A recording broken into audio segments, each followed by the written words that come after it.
નમસ્કાર, હું છું માનસી સોની. આફ્ટરનૂન પ્રાઇમ ટાઈમમાં આપનું સ્વાગત છે. મહત્વના સમાચાર. જેપી નડ્ડા ગુજરાતના પ્રવાસે છે અને હાલમાં પ્રેસ કોન્ફરન્સ કરી રહ્યા છે.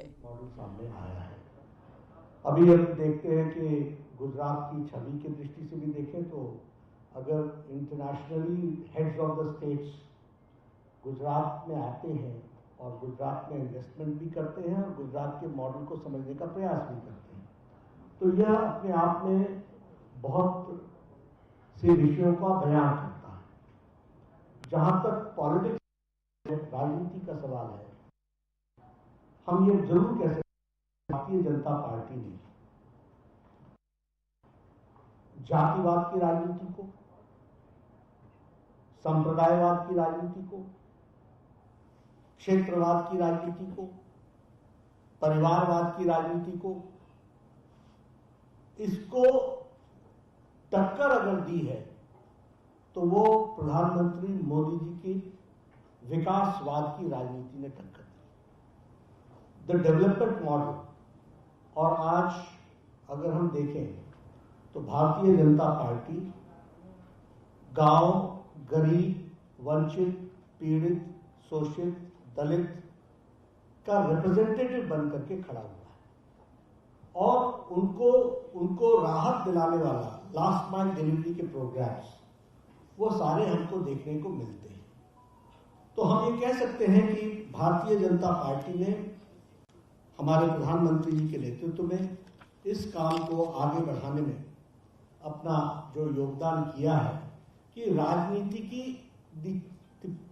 The culture of politics is now changed. राजनीति की संस्कृति को बदलने का काम किया है तो वो मोदी जी ने किया है, ये हमको ध्यान रखना चाहिए। और जब मैं ये कहता हूं तो आप देखिए, आज से पहले चुनाव के नैरेटिव्स क्या होते थे? जातिवाद के आधार पर होते थे, संप्रदायवाद के आधार पर होते थे, क्षेत्रवाद के आधार पर होते थे। आज नैरेटिव क्या है? एक रिस्पॉन्सिव और रिस्पॉन्सिबल गवर्नमेंट और अपना रिपोर्ट कार्ड लेकर के जनता के बीच में जाना। What we said we did, जो कहा था वो किया है और जो कहेंगे सो करेंगे, यह उसमें से निकल करके आता है। अभी जब हम कहते हैं कि देश के राजनीतिक संस्कृति में बदलाव आया है, तो हम सिर्फ कहने के लिए नहीं कहते हैं, हमें एक प्राउड सिटीजन के रूप में देखने को मिलता है कि जब कोरोना के मैनेजमेंट में अमेरिका, यूरोप एक तरीके से अपने आप को लाचार और असहाय महसूस कर रहा था, तो उस समय decision making, bold decision making के माध्यम से 130 करोड़ जनता को इस पैंडेमिक से निकालने के काम में नरेंद्र मोदी जी की लीडरशिप ने एक बहुत ही तगड़ा काम किया, बहुत ही जोरदार कार्य किया और 130 करोड़ की जनता को इसमें से निकाल करके लेकर के आए। I can give you examples as an ex health minister. India में किसी भी वैक्सीन को पहुंचने में मिनिमम 20 साल लगे, कोई भी वैक्सीन भारत में पहुंचने में 27 साल, 28 साल, 30 साल, टेटनस की दवा पहुंचने में 30 साल लगा है, मीजल्स को पहुंचने में 27 साल लगा है, पोलियो की दवा को पहुंचने में 35 साल लगे हैं, जापानीज इंसेफेलाइटिस को पहुंचने में 100 साल लगे हैं। 1906 में दवा बन गई थी जापान में, लेकिन 2006 में इंडिया में पहुंची। But here is our Prime Minister who within 9 months has come out with 2 vaccines. And the vaccination program is the largest and the fastest program in the world. इस दुनिया में सबसे तेज गति से वैक्सीनेशन प्रोग्राम है और सबसे बड़ा प्रोग्राम है। 188 करोड़ और गुजरात ने 97.6% टोटल वैक्सीनेशन किया है। तो आज इस पेंडेमिक से निकालने का काम प्रधानमंत्री मोदी, ये रिस्पॉन्सिव सरकार की बात मैं कह रहा हूं। How do we say it's responsive, how we say that it is a responsible government. उसी तरीके से किसी भी गवर्नमेंट में, किसी भी देश ने कोई इकोनॉमिक पैकेज नहीं दिया, लेकिन हमारे यहां प्रधानमंत्री गरीब कल्याण अन्न योजना, 100 ईयर्स पहले जो पेंडेमिक आया था तो बीमारी से ज्यादा लोग भूखमरी से मर गए, लेकिन आज 80 करोड़ की जनता को 5 किलो गेहूं, 5 किलो चावल, 1 किलो दाल, तेल, नमक, ये व्यवस्था करके किसी को भी भूखा न सोए इसकी व्यवस्था की गई। which has been applauded by IMF also and World Health Organization also. They have said that he has answered the health issues also and the economic issues also. तो ये भी हमको देखने को मिलता है कि एक तरीके से रिस्पॉन्सिबल और रिस्पॉन्सिव गवर्नमेंट का क्या रोल होता है, वो भी हमको देखने को मिलता है। मैं यहाँ पर एक बात जरूर कहना चाहूँगा कि मुझे संतुष्टि है कि भारतीय जनता पार्टी के कार्यकर्ताओं ने भी इस पेंडेमिक के कोरोना मैनेजमेंट में अपना योगदान किया है। एंड आई चैलेंज दैट सारी पॉलिटिकल पार्टीज लॉकडाउन की अवस्था में और पेंडेमिक की अवस्था में they have all been quarantine, they have gone to isolation centres, वो कोई दिखने को नहीं मिली। और भारतीय जनता पार्टी के करोड़ों कार्यकर्ताओं ने अपने आप को सेवा ही संगठन के नाम पर काम में जोड़ा और कम से कम 50 करोड़ राशन पैकेट्स और किट्स बांटने का काम भारतीय जनता पार्टी के कार्यकर्ताओं ने किया। बाकी और लीडर्स आपको या तो ट्विटर पर मिले या आपको वीडियो कॉन्फ्रेंस में मिले, धरती पर कोई नहीं मिला। सब आइसोलेशन में चले गए थे, सब क्वारंटाइन हो गए थे। सारी पॉलिटिकल पार्टियां, ये भारतीय जनता पार्टी के लाखों कार्यकर्ता काम में जुटे थे। ये मैं आपको बताना चाहता हूं। अभी यूक्रेन से लाने की बात हुई है, मैं यहां जानना चाहता हूं। बोलते देश में राजनीति की संस्कृति की परिवर्तन हुआ है, इसका परिवर्तन का आप रूप देखिए ना, बताइए ना कौन सा देश यूक्रेन से लोगों को लेकर के आया है? कौन कंट्री है जिसने इस बात की चिंता की? यहां तक कि दूसरे कंट्रीज भी इंडिया का सहारा लेकर के आए। उन्होंने इंडिया का फ्लैग पकड़ करके वो भारत पहुंचे और भारत से फिर अपने देश में गए। और एक महीने के अंदर 23,000 people were evacuated, students were evacuated and brought safe to their houses. ये ऑन रिकॉर्ड है। कौन सा देश है? हमने अपने पड़ोसियों की भी मदद की है, उनको भी हमने पहुंचाया है। तो ये एक तरीके से रिस्पॉन्सिबल और रिस्पॉन्सिव गवर्नमेंट का स्वरूप हमको देखने को मिलता है। और मैं भारतीय जनता पार्टी के प्रति यह भी संतोष व्यक्त करता हूं कि हर के घर में जाना, 19,000 परिवार के स्टूडेंट्स के घरों में 3-3 बार बीजेपी का कार्यकर्ता सिर्फ संतावना देने के लिए गया कि Modi ji is there, he will take care and your son और your daughter is going to come back safe to India. ये भी काम हमारे यहाँ हुआ है, तो ये भी मैं आपके साथ जरूर शेयर करना चाहता हूँ और इसको भी आपके सामने रखना चाहता हूँ। एक बात मैं और भी कहना चाहता हूँ, वो ये कि अभी इन सारी चीजों को अगर हम देखें तो इन सारे वातावरण में भी हमको ध्यान में आता है कि because of these interventions the IMF also says and the international agencies also say कि हमारे इंटरवेंशन से गरीबी की रेखा से ऊपर आने वालों की संख्या 12% है। अब ये हम नहीं कह रहे, ये इंटरनेशनल एजेंसीज की रीडिंग कह रही है। उसी तरीके से ये जो मूडीज इन्वेस्टर सर्विसेज है, ये प्रोजेक्ट कर रहा है कि हमारा ग्रोथ रेट जो होगा वो 8.4% होगा।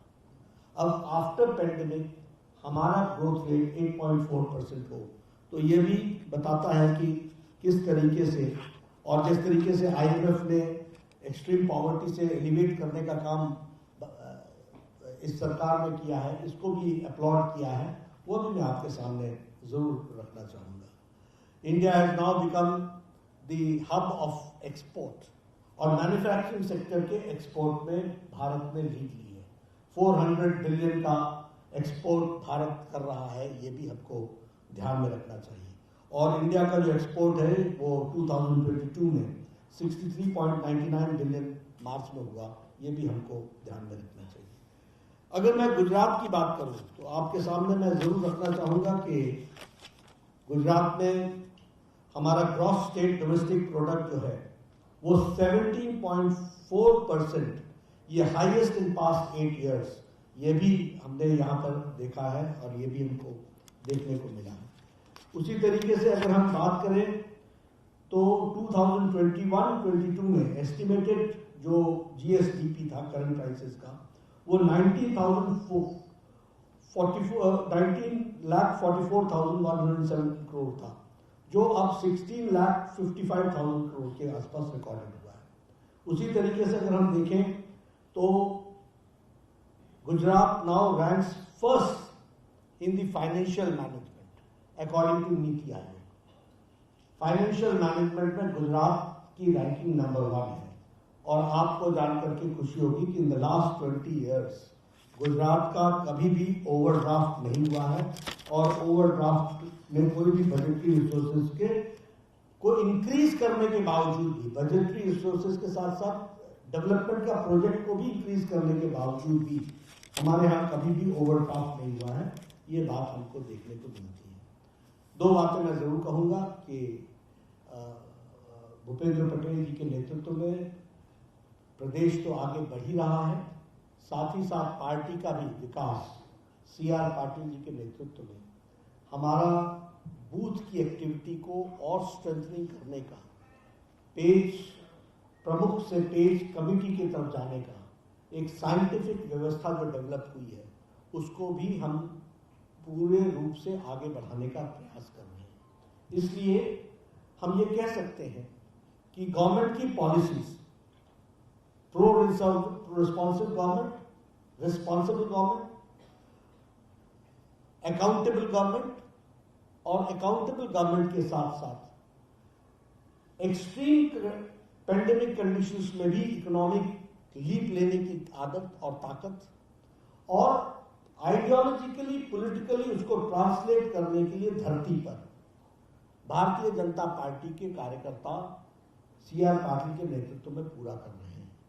इसलिए मुझे पूरा विश्वास है कि आने वाले समय में भारतीय जनता पार्टी जिस तरीके से उसने बाई इलेक्शंस जीते हैं, जिस तरीके से म्यूनिसिपल कॉर्पोरेशंस के चुनाव जीते हैं, म्यूनिसिपल कमिटीज के चुनाव जीते हैं, तालुका के चुनाव जीते हैं, the total result is 90% plus, 90% से ज्यादा रिजल्ट्स भारतीय जनता पार्टी के पक्ष में है।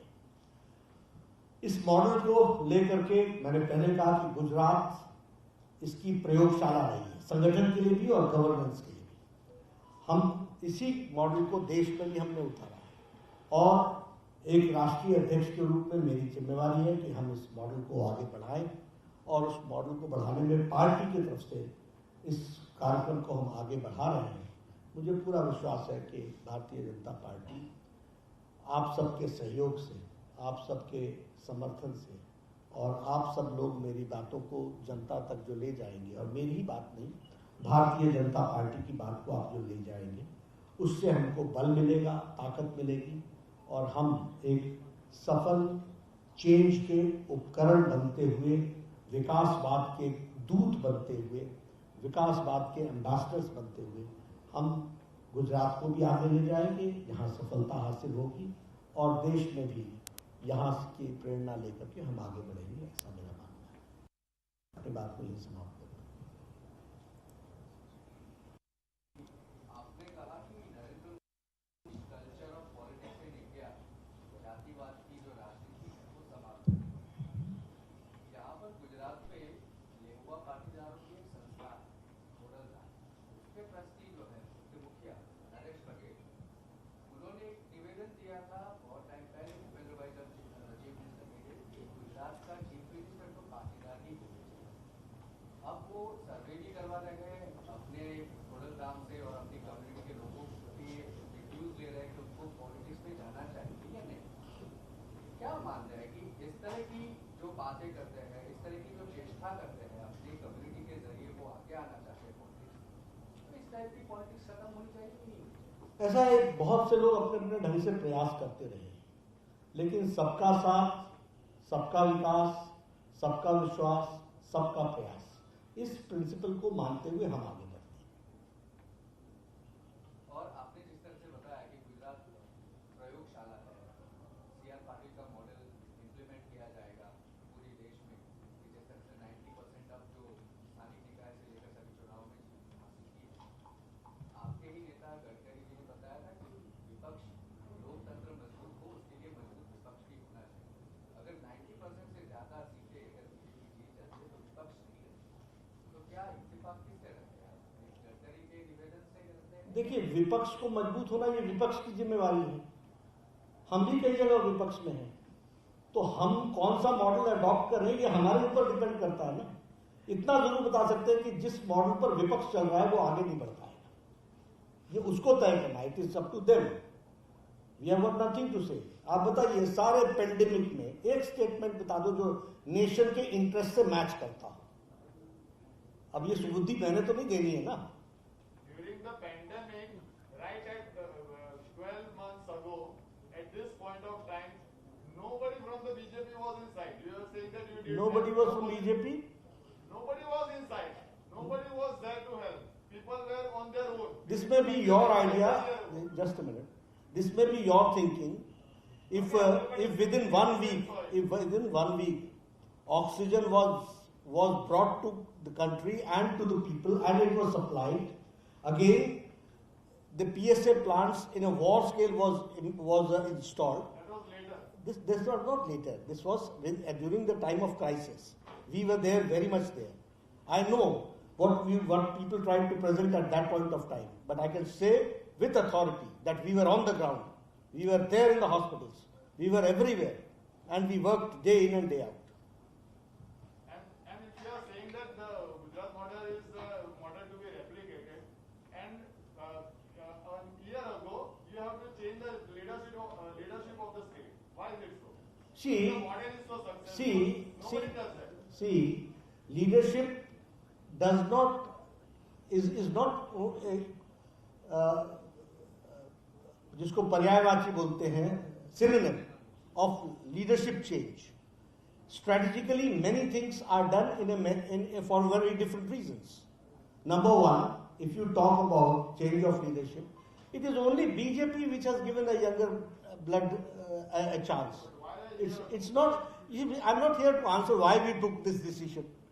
It is पार्टी तो हमको चलाने दो भैया। अब ऐसा तो नहीं होगा कि पार्टी आप चलाओगे। सारी सरकार बदल दी। हाँ, प्रयोगशाला। आप बताओ ना कौन पार्टी हिम्मत कर सकती है? यही मैं कहता हूं, यू विल, देखिए मैं आपको बताता हूं, गवर्नेंस के डायनेमिक्स के बारे में स्ट्रैटेजी पर्दे का विषय होता है। I am not here to discuss strategy with you, तो फिर फायदा क्या होगा? Strategy is a strategy, but if you are talking about, I am talking about प्रयोगशाला। प्रयोगशाला वही हो रहा है कि जो यहाँ पे हुआ 24 में फिर निश्चित रूप से मैं आपको एक बात बताना चाहता हूं कि किस चीज के लिए कौन सा प्रयोग किया जाएगा ये हमारे ऊपर छोड़ दो ना। मतलब ये जिम्मा आप मत लीजिए ना। हाँ, एक सेकंड भाई, ये डेमोक्रेटिक तो नहीं है ना क्या चीज? कि पब्लिक ने, वोटर्स ने 5 years दिए हैं। हाँ तो है ना, कमल के निशान को दिया है। कमल है और कमल रहेगा और कमल पर ही वोट मांगूंगा। बुलडोजर वाली राजनीति से आप सहमत हैं? देखिए, इसके एक्सप्रेशंस होते हैं, आपको इसमें से मीडिया को स्पेस मिल सकता है, पर हमारा ये कहना है कि Bharatiya Janata Party believes in rule of law and in constitution, and according to constitution everything should be brought to books, and that we do it, and that we go for it. और जो भी कॉन्स्टिट्यूशन और लॉ को के line से बाहर जाएगा, there are courts to take care. हम किसी के बारे में किसी को जजमेंट दें, this is not our idea. Our idea is that law will be enforced. लेकिन जिस तरीके से फिर मैंने कहा, हर एक, I will not go case by case, I am giving the broad outline that the government which functions on my right hand side, the chief minister is sitting. I can assure you that rule of law will be implemented. Case by case judgmental होना मेरे लिए संभव नहीं है। मेरे लिए संभव यह है कि मैं आपको ब्रॉड आउटलाइन बता सकता हूं, और अगर मेरी स्क्रूटनी में कोई चीज। तो આગળ અન્ય સમાચાર પર નજર કરીએ તે પહેલા રોકાઈએ એક બ્રેક માટે।